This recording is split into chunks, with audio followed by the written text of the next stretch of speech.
నిర్గమకాండము 13వ అధ్యాయం. మరియు యెహోవా మోషేతో ఇలాగు సెలవిచ్చెను, ఇశ్రాయేలీయులలో మనుషుల యొక్కయు పశువుల యొక్కయు ప్రథమ సంతతి అనగా ప్రతి తొలిచూలు పిల్లను నాకు ప్రతిష్ఠించుము, అది నాదని చెప్పాను. మోషే ప్రజలతో నిట్లనేను, మీరు దాసగృహమైన ఐగుప్తు నుండి బయలుదేరి వచ్చిన దినమును జ్ఞాపకం చేసుకొనుడి. యెహోవా తన బాహుబలము చేత దానిలో నుండి మిమ్మును బయటికి రప్పించెను. పులిసినదేదియు తినవద్దు. అబీబను నెలలో ఈ దినమందే మీరు బయలుదేరి వచ్చితిరి గదా.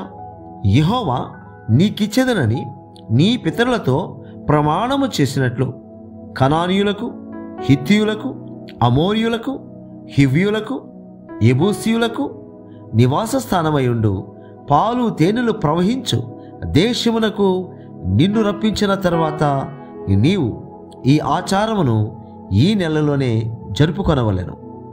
7 దినములు నీవు పులిని రొట్టెలను తినవలెను. 7వ దినమున యెహోవా పండుగ ఆచరింపవలెను. పులియని వాటినే 7 దినములు తినవలెను. పులిసినదేదియు నీ యొద్ద కనబడకూడదు. నీ ప్రాంతములన్నిటిలోనూ పొంగినదేదియు నీ యొద్ద కనబడకూడదు. మరియు ఆ దినమున నీవు నేను ఐగుప్తులో నుండి వచ్చినప్పుడు యెహోవా నాకు చేసిన దాని నిమిత్తము పొంగని రొట్టెలను తినుచున్నానని నీ కుమారునికి తెలియచెప్పవలెను. యెహోవా ధర్మశాస్త్రము నీ నోట నుండినట్లు బలమైన చేతితో యెహోవా ఐగుప్తులో నుండి నిన్ను బయటికి రప్పించననుటకు ఈ ఆచారము నీ చేతి మీద నీకు సూచనగాను నీ కనుల మధ్య జ్ఞాపకార్థముగా ఉండును. కాబట్టి ప్రతి సంవత్సరము ఈ కట్టడను దాని నియామక కాలమున ఆచరింపవలెను. యెహోవా నీతోనూ నీ పితరులతోనూ ప్రమాణము చేసినట్లు ఆయన కనానీయుల దేశములోనికి నిన్ను చేర్చి దానిని నీకిచ్చిన తర్వాత ప్రతి తొలిచూలు పిల్లను నీకు కలుగు పశువుల సంతతిలో ప్రతి తొలి పిల్లను యెహోవాకు ప్రతిష్ఠింపవలెను. వానిలో మగ సంతానము యెహోవాదగును. ప్రతి గాడిద తొలి పిల్లను వెల ఇచ్చి విడిపించి దానికి మారుగా గొర్రె పిల్లను ప్రతిష్ఠింపవలెను. అట్లు దానిని విడిపించని ఎడల దాని మెడను విరుగదీయవలెను. నీ కుమారులలో తొలి చూలి అయిన ప్రతి మగవానిని వెల ఇచ్చి విడిపింపవలెను. ఇక మీదట నీ కుమారుడు ఇది ఏమిటని నిన్ను అడుగునప్పుడు నీవు వాని చూచి బాహుబలము చేత యెహోవా దాసగృహమైన ఐగుప్తులో నుండి మనలను బయటికి రప్పించెను. ఫరో మనలను పోనీయకుండా తన మనస్సును కఠినపరచుకొనగా యెహోవా మనుషుల తొలి సంతానమేమి, జంతువుల తొలి సంతానమేమి, ఐగుప్తు దేశంలో తొలి సంతానమంతయు సంహరించెను. ఆ హేతువు చేతను నేను మగదైన ప్రతి తొలిచూలి పిల్లను యెహోవాకు బలిగా అర్పించెదను.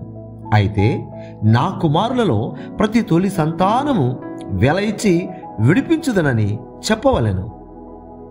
బాహుబలము చేత యెహోవా మనలను ఐగుప్తులో నుండి బయటికి రప్పించెను గనుక ఆ సంగతి నీ చేతి మీద సూచనగాను నీ కనుల మధ్య లలాట పత్రికగాను ఉండవలను అని చెప్పాను.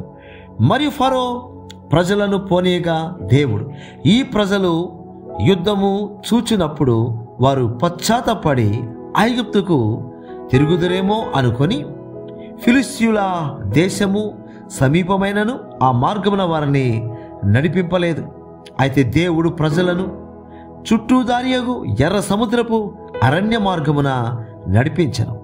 ఇశ్రాయేలీయులు యుద్ధ సన్నద్ధులై ఐగుప్తుల నుండి వచ్చిరి. మరియు మోషే యోసేపు ఎముకలను తీసుకొని వచ్చెను. అతడు దేవుడు నిశ్చయముగా దర్శనమిచ్చను. అప్పుడు మీరు నా ఎముకలను ఇక్కడ నుండి తీసుకొని పోవాలని ఇశ్రాయేలీయుల చేత రూఢిగా ప్రమాణము చేయించుకొని ఉండెను. వారు సుక్కోతు నుండి ప్రయాణమైపోయి అరణ్యము దగ్గరనున్న ఏతాములో దిగిరి. వారు పగలు రాత్రియు ప్రయాణము చేయనట్లుగా యెహోవా త్రోవలో వారిని నడిపించుటకై పగటివేళ మేఘస్తంభములోను వారికి వెలుగిచ్చుటకు రాత్రివేళ అగ్ని స్తంభములోను ఉండి వారికి ముందుగా నడుచుచూ వచ్చాను. ఆయన పగటి వేళ మేఘస్తంభమునైనను రాత్రివేళ అగ్ని స్తంభమునైనను ప్రజల ఎదుట నుండి తొలగింపలేదు. నిర్గమకాండము 14వ అధ్యాయము. మరియు యెహోవా మోషేతో ఇలాగు సెలవిచ్చెను, ఇశ్రాయేలీయులు తిరిగి పీహహీరోతు ఎదుటను అనగా మిగ్దోలుకు సముద్రమునకు మధ్యనున్న బయల్సెఫోను నెదుటను దిగవలని వారితో చెప్పము. దాని ఎదుటి సముద్రమునొద్ద వారు దిగవలెను. ఫరో ఇశ్రాయేలీయులను గూర్చి, వారు ఈ దేశములో చిక్కుబడి ఉన్నారు, అరణ్యము వారిని మూసివేసినని అనుకొనుము. అయితే నేను ఫరో హృదయమును కఠినపరచదను, అతడు వారిని తరుముగా నేను ఫరో వలనను అతని సమస్త సేన వలనను మహిమ తెచ్చుకొందును. నేను యెహోవానని ఐగుప్తీయులందరూ తెలుసుకొందురా. నేను వారు అలాగు దిగిరి. ప్రజలు పారిపోయినట్టు ఐగుప్తు రాజునకు తెలుపబడినప్పుడు ఫరో హృదయమును అతని సేవకుల హృదయమును ప్రజలకు విరోధముగా త్రిప్పబడి, మనమెందుకు ఇలాగు చేసితిమి, మన సేవలో నుండకుండా ఇశ్రాయేలీయులను ఎందుకు పోనిచితిమి అని చెప్పుకొనిరి. అంతటా అతడు తన రథమును సిద్ధపరచుకొని తన జనమును తనతో కూడా తీసుకొని పోయాను. మరియు అతడు శ్రేష్టమైన 600 రథములను, ఐగుప్తు రథములన్నిటినీ, వాటిలో ప్రతి దాని మీద అధిపతులను తోడుకొని పోయాను. యెహోవా ఐగుప్తు రాజైన ఫరో హృదయమును కఠినపరపగా అతడు ఇశ్రాయేలీయులను తరిమాను. అట్లు ఇశ్రాయేలీయులు బలిమి చేత బయలు వెళ్ళుచుండని ఐగుప్తీయులు అనగా ఫరో రథముల గుర్రములన్నీ, అతని గుర్రపు రౌతులు, అతని దండును వారిని తరిమి బయల్సెఫోను ఎదుటనున్న పీహహీరోతునకు సమీపమైన సముద్రము దగ్గర వారు దిగి ఉండగా వారిని కలుసుకొనిరి. ఫరో సమీపించుచుండగా ఇశ్రాయేలీయులు కనులెత్తి ఐగుప్తీయులు తమ వెనుక వచ్చుట చూచి మిక్కిలి భయపడి యెహోవాకు మొరపెట్టిరి. అంతట వారు మోషేతో, ఐగుప్తులో సమాధులు లేవని ఈ అరణ్యములో చచ్చుటకు మమ్మను రప్పించితివా? మమ్మను ఐగుప్తులో నుండి బయటకు రప్పించి మమ్మను ఇట్లు చేయనేలా? మా జోలికి రావద్దు, ఐగుప్తీయులకు దాసులు మగుదుమని ఐగుప్తులో మేము నీతో చెప్పిన మాట ఇదే కదా. మేము ఈ అరణ్యమందు చచ్చుట కంటే ఐగుప్తీయులకు దాసులు ఒకటయే మేలని చెప్పిరి. అందుకు మోషే, భయపడకుడి, యెహోవా మీకు నేడు కలుగజేయు రక్షణను మీరు ఊరక నిలుచుండి చూడడి. మీరు నేడు చూచిన ఐగుప్తీయులను ఇక మీదట మరి ఎన్నడూ చూడరు. యెహోవా మీ పక్షమున యుద్ధము చేయను, మీరు ఊరకయే ఉండవలనని ప్రజలతో చెప్పెను. అంతలో యెహోవా మోషేతో, నీవేళ నాకు మొరపెట్టుచున్నావు, సాగిపోవుడి అని ఇశ్రాయేలీయులతో చెప్పుము. నీవు నీ కర్రను ఎత్తి ఆ సముద్రం వైపు నీ చేయి చాపి దాని పాయలుగా చేయుము. అప్పుడు ఇశ్రాయేలీయులు సముద్రము మధ్యను ఆరిన నేల మీద నడిచిపోవుదురు. ఇదిగో నేనే ఐగుప్తుల హృదయములను కఠినపరచుదును, వారు వీరిని తరుముదురు. నేను ఫరో వలనను అతని సమస్త సేన వలనను అతని రథముల వలనను అతని గుర్రపు రౌతుల వలనను నాకు మహిమ తెచ్చుకొందను. నేను ఫరో వలనను అతని రథముల వలనను అతని గుర్రపు రౌతుల వలనను మహిమ తెచ్చుకొనున్నప్పుడు నేను యెహోవానని ఐగుప్తీయులు తెలుసుకొందున. నేను అప్పుడు ఇశ్రాయేలీయుల ఎదుట సమూహమునకు ముందుగా నడిచిన దేవదూత వారి వెనుకకు పోయి వారిని వెంబడించెను. ఆ మేఘస్తంభము వారి ఎదురు నుండి పోయి వారి వెనుక నిలిచెను. అది ఐగుప్తీయుల సేనకు ఇశ్రాయేలీయుల సేనకు నడుమ ప్రవేశించెను. అది మేఘము గనుక వారికి చీకటి కలిగెను గాని రాత్రి అది వీరికి వెలుగిచ్చెను. గనుక రాత్రి అంతయు ఐగుప్తీయుల సేన ఇశ్రాయేలీయులను సమీపింపలేదు. మోషే సముద్రం వైపు తన చేయి చాపగా యెహోవా ఆ రాత్రి అంతయు బలమైన తూర్పు గాలి చేత సముద్రమును తొలగించి దానిని ఆరిన నేలగా చేశాను. నీళ్లు విభజింపబడగా ఇశ్రాయేలీయులు సముద్రము మధ్యను ఆరిన నేల మీద నడిచిపోయిరి. ఆ నీళ్లు వారి కుడి ఎడమ ప్రక్కలను వారికి గోడవలే నుండెను. ఐగుప్తీయులు ఫరో గుర్రములను రథములను రౌతులను వారిని తరిమి సముద్ర మధ్యమున చేరిరి. అయితే వేకువ జామున యెహోవా ఆ అగ్ని మేఘమైన స్తంభము నుండి ఐగుప్తుల దండు వైపు చూచి ఐగుప్తీయుల దండును కలవరపరచి వారి రథచక్రములు ఊడిపడినట్లు చేయగా వారు బహు కష్టపడి తోలుచుండిరి. అప్పుడు ఐగుప్తీయులు ఇశ్రాయేలుల ఎదురు నుండి పారిపోదము రండి, యెహోవా వారి పక్షమున మనతో యుద్ధము చేయుచున్నాడని చెప్పుకొనిరి.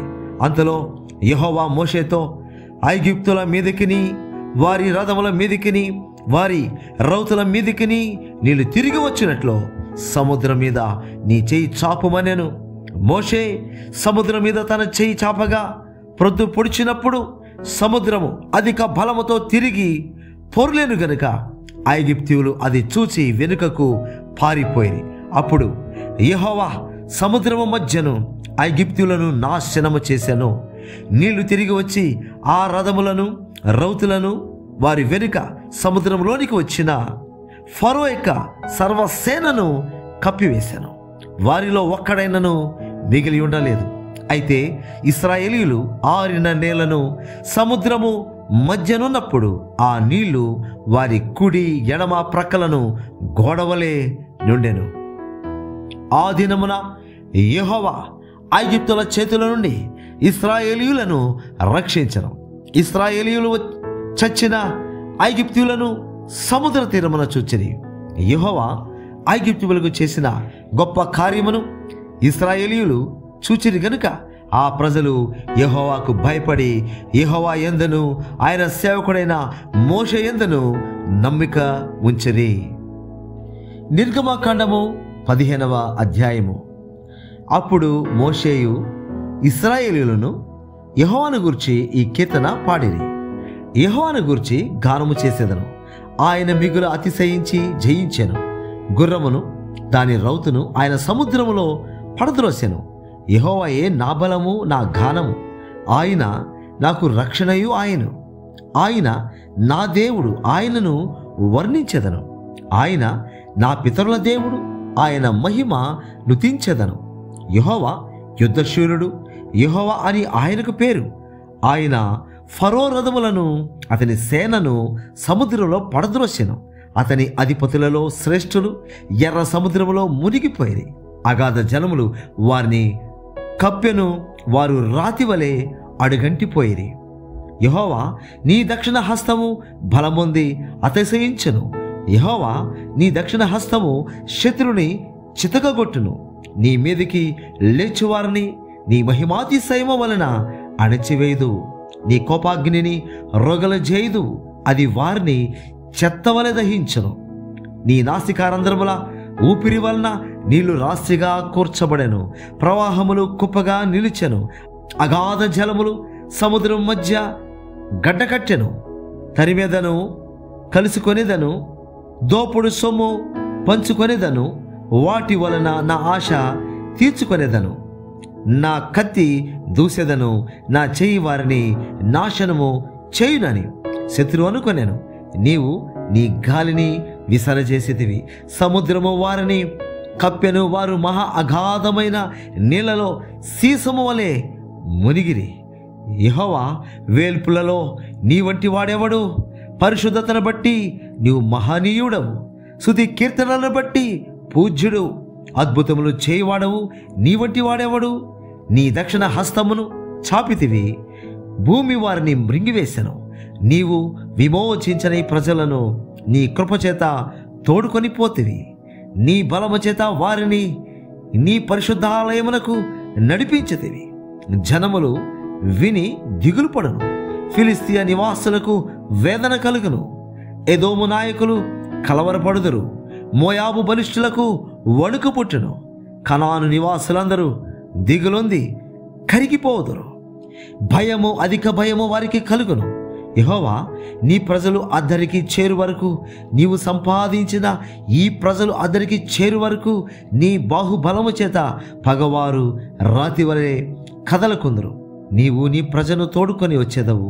యెహోవా నీ స్వాస్థ్యమైన కొండ మీద నా ప్రభువా నీవు నివసించుటకు నిర్మించుకొనిన చోటను నీ చేతులు స్థాపించిన పరిశుద్ధాలయమందు వారిని నిలువబెట్టెదవు. యెహోవా నిరంతరమును ఏలువాడు. ఫరో గుర్రములు, అతని రథములు, అతని రౌతులను సముద్రములో దిగగా యెహోవా వారి మీదకి సముద్ర జలములను మళ్లించెను. అయితే ఇశ్రాయేలీయులు సముద్రము మధ్యను ఆరిన నేల మీద నడిచిరి.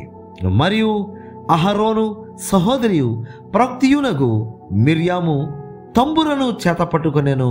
స్త్రీలందరూ తంబురులతోనూ నాట్యములతోనూ ఆమె వెంబడి వెళ్ళగా మిర్యాము వారితో కలిసి ఇట్లు పల్లవి ఎత్తి పాడెను. యెహోవాను గానము చేయుడి, ఆయన మిగులు అతిశయించి జయించెను. గుర్రమును దాని రౌతును సముద్రములో ఆయన పడద్రోసెను.